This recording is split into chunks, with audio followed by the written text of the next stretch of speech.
Eran tantos golpes, el maltrato, la falta de sueño, todo a la vez que no tenía tiempo para pensar en lo que tenía que hacer.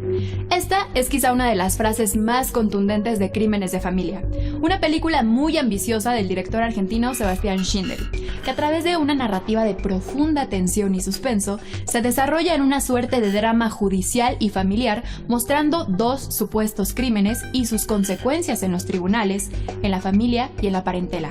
Busca una fuerte crítica social a través de la reflexión de distintos tópicos muy actuales: la violencia intrafamiliar, la violencia por razones de género, la corrupción judicial, la guardia y custodia de los menores, entre muchos otros, que de manera dosificada y sutil construye fuertes personajes dotándolos de una humanidad absoluta. Acompáñanos a conocer qué relación tiene con nuestro quehacer cotidiano y, más aún, cómo se relaciona con el contexto político y social que vivimos. Quédate a descubrirlo. Esto es Cultura al Derecho.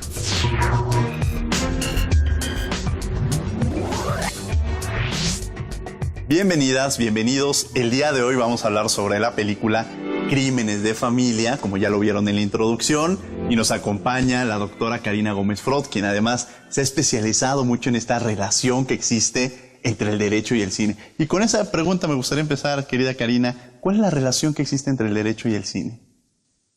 Pues es compleja. Son dos disciplinas muy diferentes, ¿no? Sin embargo, a nosotros los abogados nos funciona el utilizar el cine o quizás algunas escenas cinematográficas para vincularlas con la enseñanza, en este caso, en mi caso particular, con la teoría general del proceso. No soy la única que me dedico al cine y el derecho. Pertenecemos a una red iberoamericana de profesores de derecho que vinculamos el cine y el derecho. Ahora, esta película, perdón Karina que te interrumpa, maravillosa que nos recomiendas, Crímenes de Familia, en donde, bueno, podríamos hablar varios programas sobre cada uno de los temas que aborda. Sí. Y uno con el que me gustaría empezar es precisamente con la violencia familiar. ¿Cómo la logramos identificar o cómo, para quienes nos están viendo, que desde luego los invitamos a que vean la película, no les vamos a dar ninguna información más allá, sino que se queden picados para que vayan a ver, para que la vayan a ver, pero un poco entender estos elementos que seguramente ellos van a ir identificando a lo largo de la misma. Me gustaría empezar con este tema, violencia familiar. Pues sí, esta película Crímenes de Familia es una película filmada en este año.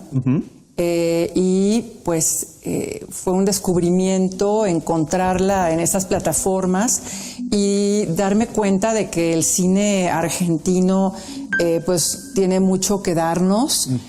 Y sin embargo, Crímenes de Familia muestra un fenómeno de violencia intrafamiliar y violencia que se da dentro de los matrimonios, que se puede dar en cualquier parte del planeta, ¿no? Sí. Es decir, que los argentinos rescatan, sobre todo este director Schindel, rescata dos procesos jurisdiccionales en Argentina, en Buenos Aires.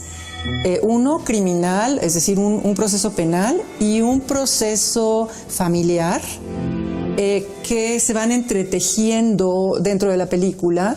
Y cuando tú me preguntas de la violencia intrafamiliar, yo concretaría que se trata de violencia que sucede dentro de un matrimonio, ¿no? Y sobre todo por el uso de drogas, por la falta de trabajo, por a veces las parejas se enamoran perdidamente, pero sin embargo después algo pasa, el amor se acaba y el problema es el procrear hijos. Y el gran problema que estamos viendo en todos los países del mundo es después de esa separación, lo que sucede con esos hijos. ¿Qué desarrollo pleno puede tener un hijo que ve que sus padres se pelean de esa manera, que se violentan de esa manera, que se agreden así y que incluso pues hay un atentado, pero no los quiero spoilear, obviamente, pero obviamente sí. El chico es acusado por homicidio, ¿no? Por atentado, por querer matar a su exmujer, o todavía mujer, porque parece ser que ni siquiera están divorciados. Sí, Sin sí, embargo, se pelean de tal manera que ya la mujer ha conseguido órdenes de restricción, incluso apoyo de la policía para que este personaje no se acerque a ella, y sin embargo, pese a que existen estas órdenes de restricción, él se acerca. Y bueno, la película muestra cómo cualquier proceso jurisdiccional siempre hay dos versiones. Entonces, tú al inicio ves la versión de él, sí, del chavo, que es un chico joven, muy guapo, sin embargo destrozado, pese a su juventud, se le ve una tristeza impresionante en su rostro, porque no ha podido ver a su hijo, ¿no? Uh-huh. Se le impide entonces la convivencia con el hijo. Y pues tú le crees todo, porque siempre cuando nosotros solamente en un proceso jurisdiccional solamente oímos una versión de los hechos, le creemos a veces sin más a esa versión, y sin embargo después está la contraparte y de repente oímos la versión de la mujer, y cómo es contrastante y cómo es totalmente opuesta a lo que dice él, ¿no? Esta violencia intrafamiliar sucede con mucha frecuencia, y sobre todo por la lucha por la custodia uh-huh. de los niños, ¿no? De los niños, de las niñas, de los adolescentes. Es una problemática también nacional muy fuerte. La Suprema Corte de Justicia de la Nación ha emitido un montón de tesis de jurisprudencia en relación a lo que importa para los niños, niñas y adolescentes una vez que los padres se separan, ¿no? Uh-huh. ¿Y qué importa? Pues hay una frase que ya es un cliché, que se llama interés superior del menor. Interés superior del menor. Y ahora lo mencionas, es una película argentina, pero ahorita estás tocando esta relación que nos podríamos identificar con México.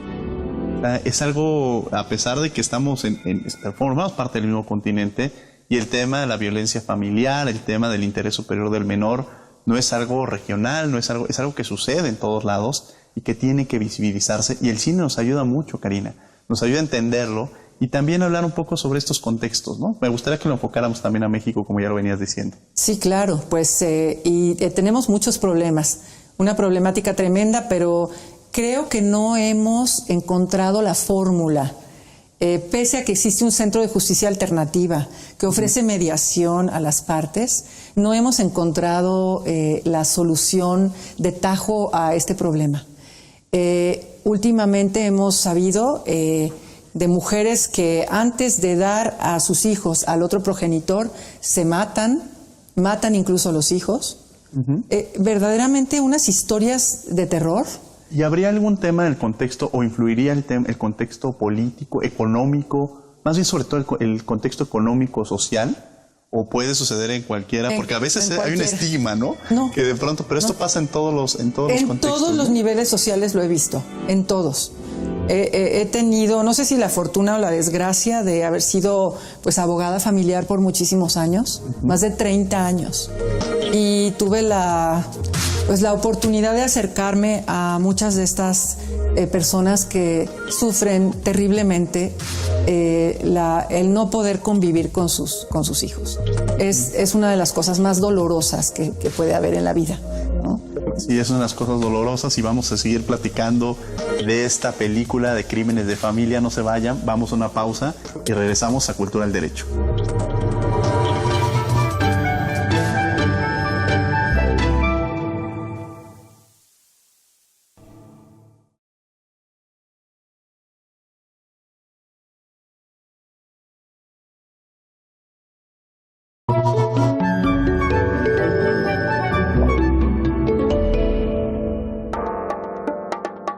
Estamos de regreso en Cultura al Derecho, platicando sobre esta película de Crímenes de Familia, y nos acompaña Karina Gómez Frot, quien ya hablamos sobre la violencia familiar, un contexto de la misma. Y otro tema que se aborda que me parece de gran relevancia es la figura de trabajadora del hogar. Un tema relevante que recientemente es importante atenderlo, visibilizarlo. Platícanos de esta parte dentro de la película. En la película hay una chica que viene del norte de Argentina y representa al trabajo doméstico. Bueno, es una trabajadora doméstica que incluso ya tiene un hijo, y los patrones, porque pues así tendríamos que llamarlos, los patrones de esta chica aceptan que incluso viva junto con su hijo, ¿no? Con uno de sus hijos, que es un niño chiquito que se llama Santiago, y que ha sido incluso adoptado no adoptado legalmente, pero sí de hecho por esta pareja de argentinos ricos, porque viven en una zona muy privilegiada en La Recoleta, en Buenos Aires, Argentina. Y pues en el norte, pues la cuestión es que la película también muestra lo que es la desigualdad social, no nada más de Argentina, sino de toda Latinoamérica. Esa diferencia social tan tremenda que existe entre esos empleados domésticos que pueden ser jardineros, mozos y sirvientas, que sirven a los patrones casi como en un estado de esclavitud, como si no se hubiese abolido la esclavitud. Últimamente hubo algunas propuestas, y bueno, aceptadas ya y aprobadas, en el sentido de obligar a los patrones para que inscriban a sus trabajadores en el Seguro Social. Y pese a eso, yo quisiera preguntar cuántos de nosotros, las personas que nos ayudan en casa, han hecho ese esfuerzo de registrar a sus trabajadoras domésticas en el Seguro Social para que obtengan beneficios del Seguro Social, para que obtengan medicinas, para que obtengan una atención médica, para que obtengan una pensión de retiro, ¿no? Entonces, esto debería ya de estar implícito en el momento en que llega una chica con nosotros a pedir un empleo y un empleo doméstico. Nosotros tendríamos que tener ya esa obligación de inscribirlos en el Seguro Social. Y sin embargo, yo no llevo esas estadísticas, y ahora pues con la pandemia ha pasado lo contrario. Creo que cada vez hay menos registrados en el Seguro Social. Pero es totalmente injusto y en contra de la dignidad de estas personas el hacerlas a veces trabajar muchísimo más de 8 horas al día, el tenerlas concentradas en unas posilgas, perdón la expresión, que se llaman sus cuartos a veces de servicio. Y para nosotros mismos como mexicanos y como respetuosos de los derechos humanos, eso no lo deberíamos de permitir. Nadie debería de permitir que se trate indignamente a otra persona. Lo hemos visto en algunas películas como la de Roma, que en Roma vimos a Yalitza Aparicio, que fue la sensación, y que nos dimos cuenta de que se visibilizó el hecho de que hay chicas de servicio que hablan lenguas indígenas, que a veces no saben ni siquiera hablar español, y que están tratadas como esclavas, ¿no? Que están al servicio de la familia todo el santo día. Y no lo deberíamos de permitir, digamos. Son esclavizadas. Esta figura dentro de la película, cómo llega, incluso cuenta su historia de cómo llega a trabajar a la casa de los familiares, y es una esclavitud, es una venta, podríamos decir, incluso del padre, del trato que tenía. Es un tema de la figura de trata de personas, la vemos muy clara. La trata de personas vendría siendo la esclavitud de la actualidad, ¿no? O sea, no se rompe, y en esta posibilidad que tienen que ver a los hijos con venderlos a cierta edad y decir, bueno, vete a trabajar a la ciudad sin saber en qué condiciones se van a ir, ¿no? Y creo que eso también lo marcamos, se ve en Argentina, pero también lo vemos en México, y con la película de Roma quizá coincidieron varios factores que seguramente nos podríamos hablar en otro programa de lo mismo, pero donde el Poder Judicial, el Poder Legislativo y el cine se entremezclaron para poder construir este marco normativo del que ya nos estás platicando, y creo que es un reflejo muy claro de hacia dónde vamos. Y la figura de los organismos internacionales, que en esta película hubo una participación importante y estuvo muy marcada, que la retomaron para visibilizar estos contextos. Platícanos de esto, Karina. Pues fue ONU Mujeres que también apoyó a hacer esta película. Y bueno, esta chica parece ser la que hace el papel. También, de hecho, era también una trabajadora doméstica y se le llamó para hacer este papel. Lo que yo te puedo decir y lo que se me hace interesantísimo también es rescatar cómo ella comete un delito. Que también precisamente es la inculpada en este proceso penal, y comete este delito y durante el proceso penal hay una figura trascendental que es la psicóloga. Cómo la psicóloga y la conclusión que emite esta psicóloga es verdaderamente brutal. Porque al fin y al cabo la cataloga a esta persona del servicio doméstico como una persona incapaz de incluso poder autogobernarse a sí misma, incapaz de ser consciente de lo que hace. Entonces hay veces que se les trata a estos personajes como pues incapaces, sin que se les haya declarado como tales, ¿no? Y por otro lado, el trato que los patrones le dan como si fueran muy buenos, como si fueran, etcétera, pero al fin y al cabo sí hay una relación de subordinación siempre, sí hay una relación de dominación, y pues creo que no está bien. No vamos a superar nunca estos defectos dentro de nuestra sociedad hasta que no entendamos que no podemos otorgar ese trato a las personas que nos sirven y que prestan su servicio. Y que esas personas que nos sirven y prestan el servicio tienen todos los derechos igual que nosotros. Y hay que respetarlo. Y entonces, pues esos patrones que les duele el codo y dicen, ¿por qué yo la voy a tener que estar registrando en el Seguro Social? Me va a salir en un dineral estar pagando las cuotas patronales, pues ni de relajo. Y entonces, pues la cuestión no se ha regularizado. Claro. Y seguimos en un país de simulaciones, porque al fin y al cabo, pese a que ya tengamos toda esta reglamentación, pues es una simulación, Diego. Claro, y pueden haber trabajadoras que tienen 20, 30 años que dicen, forma parte de la familia. Bueno, o sea, no está formando parte de tu familia, al contrario, le estás generando una carga, y que al final de los 20, 30 años tú le puedes dar las gracias por considerar que quizá ya no tiene las condiciones físicas para poder seguir realizando estas actividades, y se va a su pueblo, se va sin ninguna prestación. Si bien le va, le van a pagar los 3 meses, ¿no?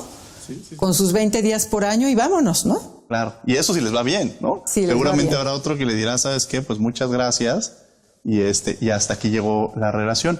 Y en esta, generalmente las trabajadoras del hogar, o en este tipo de actividades, son mujeres. Y aquí creo que también se atiende el tema de las mujeres, o porque al final las protagonistas, cada una de ellas en su contexto son mujeres. Un poco de esta figura me gustaría que nos platicaras de cómo también desde diversas perspectivas, de diversas ópticas, vemos el contexto de cada una de ellas, ¿no? Bueno, la mujer más importante aquí es una actriz pues muy conocida en Argentina y en el mundo, y también por Pedro Almodóvar, ¿no? Fue su actriz favorita en algún tiempo. Es una bellísima actriz, Cecilia Roth. Cecilia Roth hace el papel de mamá. Ella sí se solidariza es solidaria tanto con esta empleada doméstica que tiene, y también al final va a ser solidaria con todas las mujeres alrededor de ella, pues se va a dar cuenta de que tiene que expresar esa sonoridad que existe entre las mujeres, de apoyarnos entre nosotras mismas, porque si no nos lleva el tren, ¿no? Y entonces, pues, a veces es difícil encontrar esta solidaridad entre nosotras. A veces no es fácil encontrarla. Pero cuando la logramos, pues es una maravilla, como en esta película.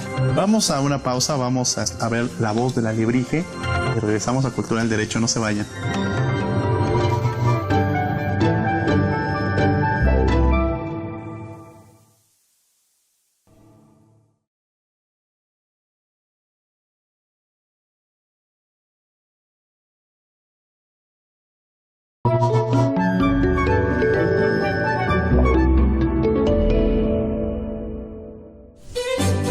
serva padrona. De niño, en mi casa nunca tuvimos a alguien que le ayudara a mi madre en las labores domésticas. Sin embargo, recurrentemente visitaba amigos que convivían de manera natural con los hijos de la empleada, quien, además de hacer el aseo, la comida y de cuidarnos, no oficialmente era la encargada de dirimir los asuntos conflictivos entre los hermanos, las compras de emergencia para los invitados, las consultas de moda con la madre y hasta las recomendaciones para el menú del domingo. Curiosamente, un día simplemente dejaban de existir o eran sustituidas por otras empleadas, para nunca más volver a saber de ellas. El trabajo doméstico es una actividad no pocas veces representada en el arte, y las razones por las cuales ha sido capturado en cuadros, poemas, historias, óperas o intermezzos ha sido por simple estética o lo paradójico e injusto de su fin. Por ejemplo, Pergolesi en 1733 musicalizó La serva padrona. Es la historia de Serpina, la sirvienta de la casa de Uberto, que controla absolutamente todo, hasta el propio Uberto. Un día, harto del dominio de Serpina, Uberto le pide a su criado Spone le busque una mujer para casarse y deshacerse de una vez por todas de esa criada que se cree patrona. Serpina, por su parte, desea ser respetada y en un recitativo clama: ¿entonces por ser la criada debo aceptar el maltrato? No, señor, quiero ser respetada, quiero ser reverenciada, como una patrona, como una patronísima. La tensión entre Uberto y Serpina es palpable e inevitable. Ella clama respeto y él no quiere problemas. Al final, y después de un cómico engaño, Uberto se da cuenta que siempre ha amado a Serpina y promete casarse con ella. ¿No les parece interesante que una historia del siglo XVIII sobre las empleadas domésticas siga teniendo tanta pertinencia en el siglo XXI? Esa relación que va más allá de lo contractual, de ayuda denostada y llena de obligaciones, y en el caso de nuestro país, una actividad pobremente remunerada, ¿debería generar derechos? Yo creo que sí. Pero bueno, cuéntame, ¿qué tantas actividades delegas en tu casa? ¿Tienes empleados bien pagados y con derechos o promueves la esclavitud suave? Estamos de regreso en Cultura del Derecho, platicando esta película Crímenes de Familia. Hay muchos temas que nos quedan en el aire, el tema judicial, el tema de la ética y sobre todo cómo lo podríamos imaginar o ver en alguna obra literaria. Karina Gómez Frot. Podría decir rápidamente que la película de Crímenes de Familia es importante para revisar la ética de los abogados y también cómo se comportan algunos jueces y magistrados. Esto tampoco es exclusivo de Argentina, lo vemos en todas partes del mundo, hasta de los países muy desarrollados. ¿Cómo podemos hacer para exigir jueces honestos, jueces que no se vendan, jueces que no entreguen pruebas? Sobre todo abogados que no exijan a sus clientes 400,000 pesos para ganar un asunto como si fuera una cuestión de vendimia, ¿no? Cuando la justicia entonces no es lo importante, sino a ver cuánto dinero y cómo aceitan, esa es la palabra que utilizan, a los jueces y a los magistrados para que se libere a un hijo que está en la cárcel. Entonces, pues eso es preocupante. Eso es preocupante. Y volvemos a algo importante de la película. La película nos deja entonces un mensaje de que hay veces que hay que hacerse justicia por propia mano, cosa que la tenemos totalmente prohibida en la Constitución. Claro. Que deberíamos de tener confianza en nuestros jueces y no en estarnos haciendo justicia por propia mano y sacar las pruebas por otro lado y hacer justicia, porque al fin y al cabo se hacen justicia, pero luego no como quisiéramos los abogados civilizados que creemos en un sistema de justicia legal y en un poder judicial honesto. Y en eso deberíamos creer, y también me gustaría que nos platicara sobre tu libro, Derecho Procesal Familiar, que además nos permite también entender todo este contexto dentro del cine. Tuve la oportunidad de litigar muchísimos años, de postular como abogada de las partes litigantes. Fui tanto abogada de mujeres como de hombres también. Es decir, que yo no puedo decir que sea solamente abogada de mujeres, también de muchos hombres, que los vi sufrir muchísimo, sobre todo por cuestiones de custodia. Entonces, pues, este es mi tesis de maestría. y pues estoy muy contenta de que tengamos una nueva edición de Derecho Procesal Familiar. Es un libro de texto para aquellos interesados en el derecho procesal familiar. Sin lugar a dudas, y este libro, y entender esta figura de que la violencia y todos estos aspectos no tienen género. Como lo decías, hay situaciones en las cuales los padres viven o las madres viven esta situación y que tenemos que entenderlo y visibilizarlo como sociedad. Les agradecemos que hayan estado con nosotros. Karina, muchas gracias por acompañarnos. Encantada, Diego, como siempre. Me encantó que hayas estado aquí con nosotros. Gracias, muchas Les gracias. agradecemos que hayan estado con nosotros y los invitamos a otra emisión más de Cultura al Derecho.